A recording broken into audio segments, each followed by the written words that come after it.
Hello and welcome. I've brought the purple emoji vehicle, the big Tutor Doctor truck, over to the purple bicycle, and I'm going to interview Dr. Jill Moore. As you know, I'm the owner of Tutor Dr. Bel Air Towson. I'm Rhonda Frisha, and Dr. Jill Moore is going to be answering some questions for me today. You and I have known each other for many years, and we've shared a lot of our problems raising people to be good people and keeping them healthy and active. So I wanted to talk a little bit about that. Now, you're a highly energetic, rather successful serial entrepreneur. And if she and I can get through this without laughing, that'll be a major coup.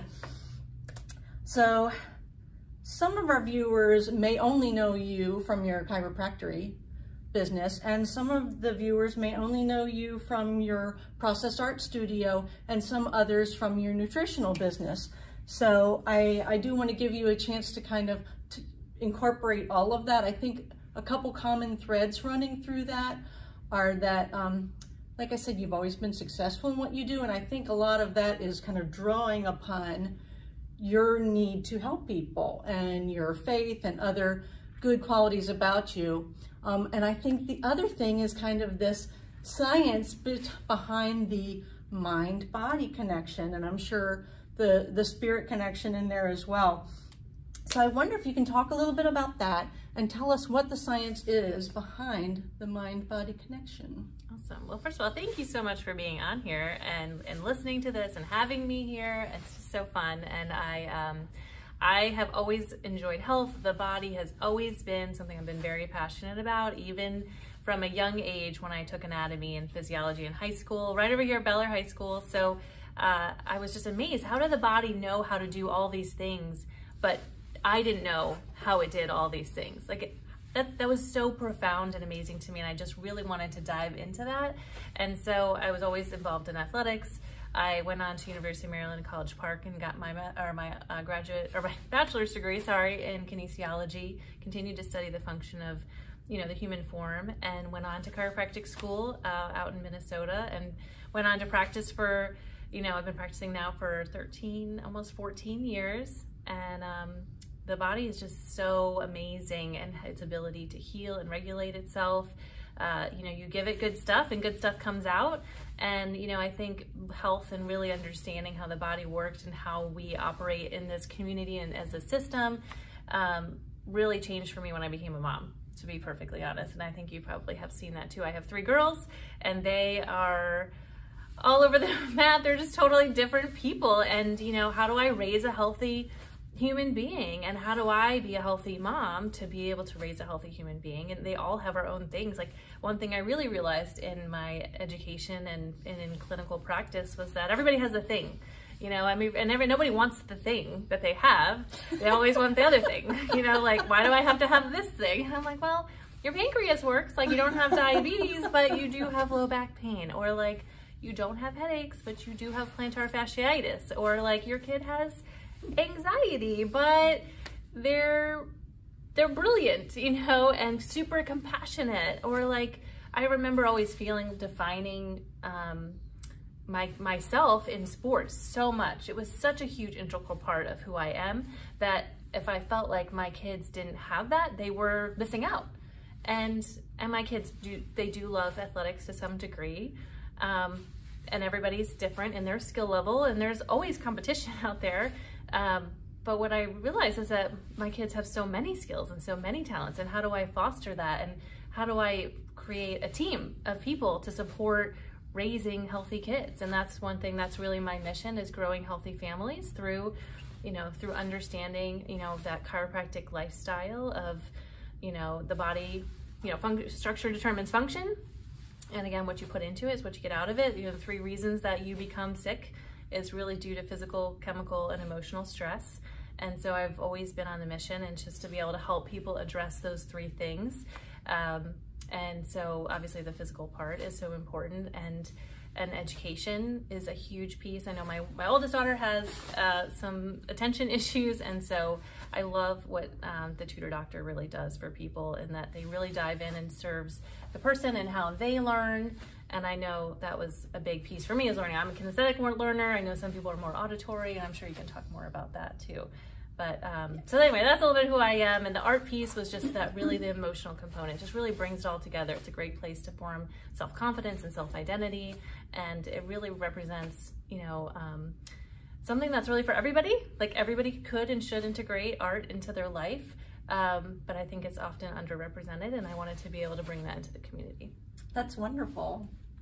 Now, when our kids have been together, when you come over, you bring a platter of nutritious food. Like we always think when we show up somewhere, we've got to bring some deep fried fat burgers, but you show up with nutritious food. Now, do all of your kids eat nutritious food and embrace it? All right, so my kids have been taking Juice Plus. I'm a huge advocate for Juice Plus, so you've got to try it. It really is the best stuff ever. But that was really a big game changer, not only for me, because my two older girls are 18 months apart, and it sucked everything out of me. Every nutrient, I felt just absolutely drained and miserable. And so I realized I really wasn't eating enough for myself.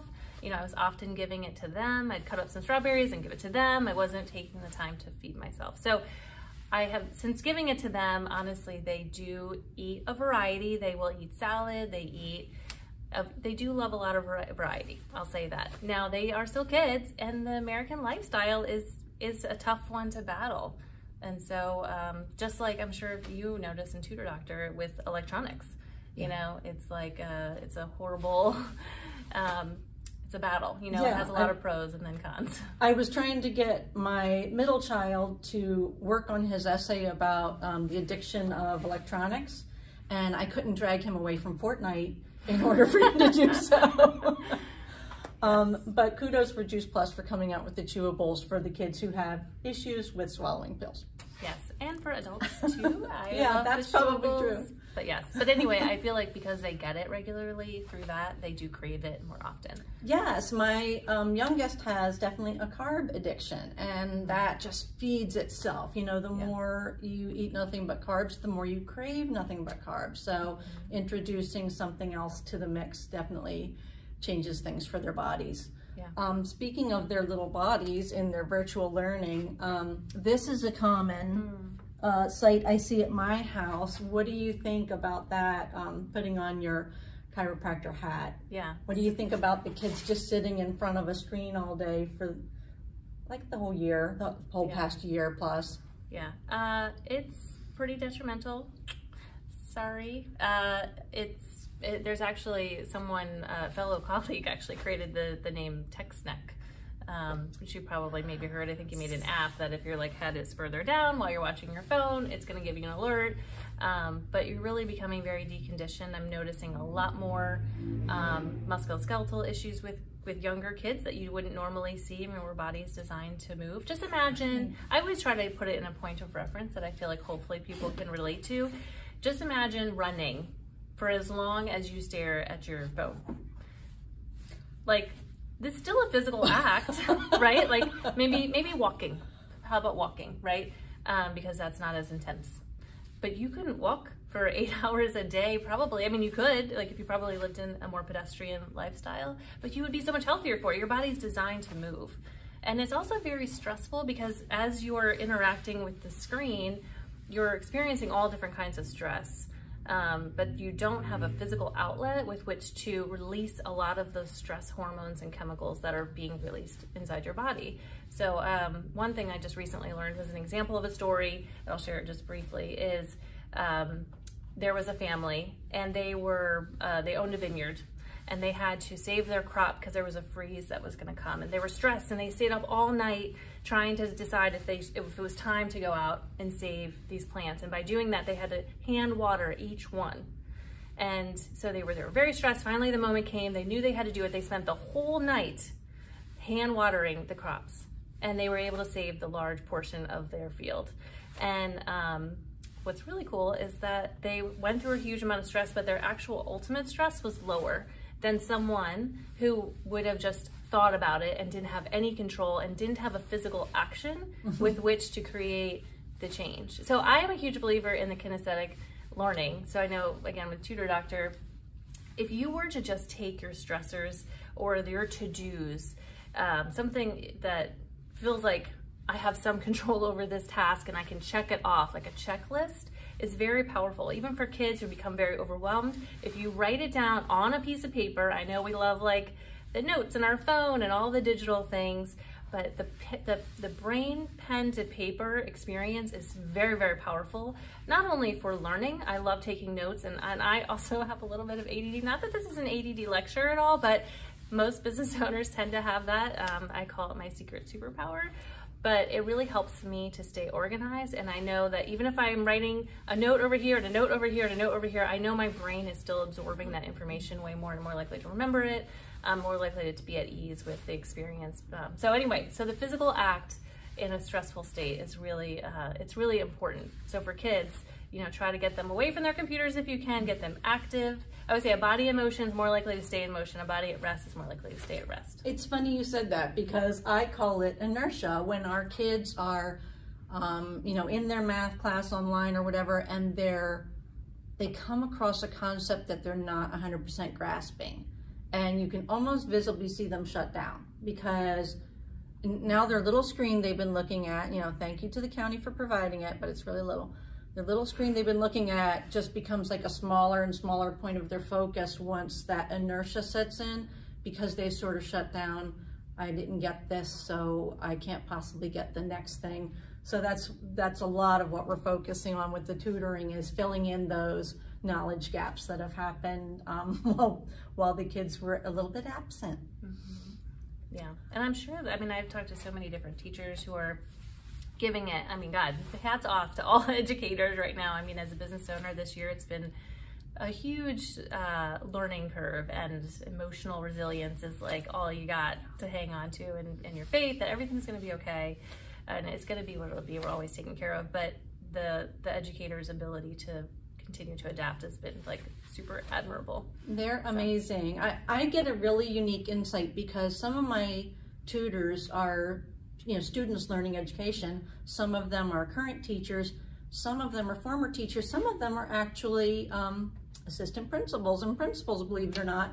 So I get this really interesting insight where they tell me what the teachers had to do to adapt their learning plans, and how the different age groups can handle different things. Like for the kids that are pretty young, they don't want to dump 6 different learning platforms on them.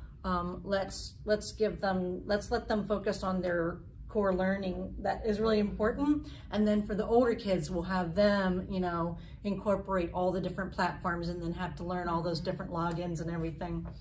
Yeah, but they're still noticing a change in test grades, even though they're giving it their all and the kids are responding well when it comes to the application.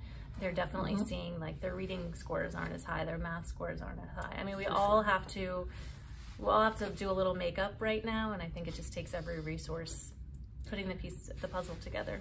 Yeah, we talk about, in my business, we used to talk about the summer slide, right? You finish 4th grade here, 5th grade is going to start here, and over the course of the summer, you take a little dip, and that's not unusual. So now we've got to add on to that the COVID slide, which is pretty severe. And back in November of 2020, teachers said the kids were already 2.4 months behind or something. So right now we're in April. I'll just let you do the math, because I don't do math. She just teaches it. Right. She finds people who are great at it. Right, I'm not a tutor. My tutors are the educators. Yes. So yeah, we're pretty far behind right now. And so those kids, 5th grade's going to start where 5th grade starts. And they're all in the same boat, but it's not going to be a nice boat to be in, and they're going to be struggling at the beginning of next year a lot. Which I'm sure is very overwhelming.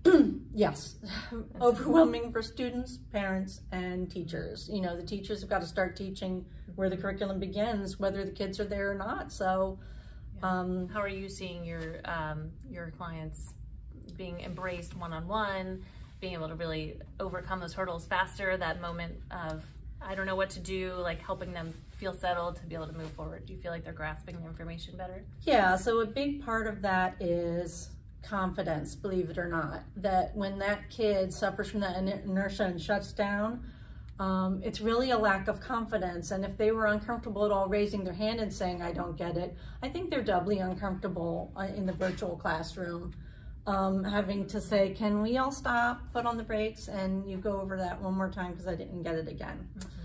So once kids kind of fill in those educational gaps, maybe you even work on their X skills, as we call it, a tutor doctor, their executive management skills. Once you put those two things back in place, they have their foundation to be successful in learning again. So I think that's what really completes the picture. So they get that confidence back. Then they start rejoining their virtual classroom and hopefully their in-person classroom, and they're back on track again. And that's one of our 3 things we're trying to do. We're either trying to help kids catch up, stay on track, or for the kids who are trying to get into a competitive school, frankly, we're helping them get ahead of the curve. So yeah, private tutoring fills a lot of those needs because I'm gonna be sitting down with students, like I'm sure you do a lot of that here in the Process Art Studio. I sit down with them and figure out whether they're a visual, kinesthetic, or auditory learner. So like it's much easier if it's an older kid, like a high school kid. I'll say, hey, if you wanted to learn how to do something on your phone, would you get a book? Would you ask somebody you know? Would you look up a YouTube video? I'm completely in the YouTube video camp myself. So I ask those kind of questions, or maybe even have them do an assessment to find out what kind of learner they are. That's in addition to the assessments to figure out where you are in 4th grade math. Yeah. You know, so I do want to know more about process art. So I have a child who's on the spectrum, so I'm really familiar with sensory stuff. And that's really big for them. Is there any connection between process art and sensory, or are they totally different things? Well, I think it's definitely an aspect of it. I think it's really ultimately just an aspect of art in itself. We do notice some kids, they get messy and they make the biggest mess you could possibly imagine, and they love it. There's a huge portion of kids who don't want to get messy at all. They're very uncomfortable. And so they just need to continue to learn to gain confidence in their environment. And I think that's one of the biggest things that process art does is, who am I, and what do I really want? What do I really think? You know, what's in my mind's eye? So often we're just told what to think and how to be. And for kids, that really is very difficult for their confidence ultimately, you know, and how do they go and enter the world? Just like if you go to Tutor Doctor and you have a tutor and they really help you identify how you learn, like you're gonna have so much more confidence to say, oh, I know what I need. You know, I know how I can best learn. So the sensory is huge. I mean, we definitely do a lot of that, especially with our toddler art play group, but we love exploring lots of different materials. I mean, the world is a colorful, beautiful place, and everybody creates differently. I mean, some people love to create with wood. Some people love to do things on glass. Some people love to draw. They're really into colored pencils. If you talk to any artist, most of the time they'll tell you what their favorite medium is. But you don't know that until you've tried them all. And so that's what we try to do, is just help people really just tap into that creation. It's such a huge stress reliever too, and it's fun, and we just really are a big family here. That's what we're looking to continue to develop and embrace people into this community. It's one of our core values, is community and caring and creativity. It's probably really nice for the kids too to do something and not have it be graded as right or wrong. Actually, honestly, the biggest challenge for us is always educating the parents. You know, I think so often as a parent, and myself included, you know, we have an expectation about result. You know, you're paying for this thing, and so I want to know, is my kid learning the thing that they should be learning? And obviously there's critical benchmarks in traditional education, but we also like to let people know that they're learning things, whether you realize it or not. As long as they're enjoying it and they're allowed to explore, the skills come. Absolutely. I mean, we all should have those Edison moments where we learn the wrong ways to do things, and learn what isn't going to work for us. I used to be a brownie leader, and I saw in brownies the same thing I see sometimes in school kids, and that is sometimes it's really an outlet for mom or dad, true in sports too, that mom will come along and do the child's craft and brownies. And sometimes there are parents who are doing their kids' homework, and they've got to make those mistakes, and that's the teacher is looking specifically to see what kinds of mistakes they make in order to know how to finish teaching the concept to them so they can own it and be confident again. Yeah, and I think that's a big part of the parenting wellness piece. I know for me it was a huge challenge to be a parent. All of a sudden you're responsible for keeping this child alive, but in a community setting, it's like, do they look cute? Are they clean enough? Are they developing? Like, you know, you see other parents taking notice of, wow, your kid is really good in school. Wow, they're very athletic, you know. And so, you know, we can't all just look for the excellence. You know, we do have, I love that we can embrace a community that just embraces childhood. I mean, their job for kids is play. And a lot of tutors, like a lot of educators realize that's how they learn, is through play. And so how can it be fun? You know, and that's really when I think the juices really start to flow. And I don't know, I really love like living a life that's, you know, you work hard, you play hard, you know, you have fun with it. That's when I learn the most, and it makes those failures easier because you can accept it. And I know, I don't know if we can mention Hartford Day, but I know you're a Hartford Day person. Such a great local school that we have. It's excellent, but they very much teach those kids, how do you learn? You learn by making mistakes. Right. And I know, I've got 2 kids with learning differences, and I had a child go to the Highland School. And one thing I kind of realized as I was going through that process is there's nobody who's an expert on raising kids who have learning differences or exceptionalities or on the spectrum. There's nobody who comes into their first time homeschooling with experience as a professional homeschooler. You know, like you ventured into that realm. Everybody's raising a family for the first time, right? Nobody gets to do that many times. So that it really helps. We're not the experts, and we acknowledge we're not the experts, and we go to the experts, and they know, like when my son was at Highland School, they would learn about clouds, and they would cut out words and definitions and paste them onto the fronts and backs of index cards, and they would make the shoebox thing, a diorama, and they would maybe sing a song about it, and they would learn it 5 different ways. And by golly, he still knows all about clouds. You know, he knows all about the Susquehanna Indians several years later. He might not have covered as many topics as they covered in the mainstream 5th grade, but by golly, he learned the heck out of it because they are experts and they're teaching it in ways that, hey, we've got all different kinds of learners in the room, so let's teach it all different ways until everybody knows the concept, and they, again, have that confidence so that they can apply it to real life. You know, he'll be the one who can say, oh, that kind of cloud, that's not likely to be rain. You know, like he's actually applying what he learns because he learned the heck out of it, and I think that's really valuable. That's super valuable. That's amazing. Yeah. Yeah. Well, I love all of this. I mean, I love this community, and I do agree that you have to have a team. You know, you have to have a team of people to care. You know, my mom always says, you know, it takes a village to raise a family. That's the truth. And it's true. And the more you embrace that, and you have, you know, those people on your team that are like-minded, and you're going to find those people, I think right now we have to stick together more than ever. Yeah, like you were talking about, they give you that baby at the hospital. You say, are you sure? Should I be doing this? But we're all in it. You know, we all have a first time doing it. So yeah, we do rely a lot on the other people around us, our parents and our friends and our family, to help us along the way. Yeah. And so if you get a chance to come to the Purple Bicycle, it's here in Bel Air. What is the center known as? It's just called the Purple Bicycle Art Studio. You can find us online on Instagram or on Facebook, and you can also find us on our website, which is www.thepurplebicycle.us. And you're booking up summer camps soon, right? Yes, we're launching our spring classes next week. And in April, we'll have one more session, 6-week session before we launch summer camp. So I'd love to have you come in. We have Funds of Ton themes. It runs Monday through Friday, 9 to 4, June through August. Very good. Well, thanks for being with us today, Dr. Jill Moore. Thank you.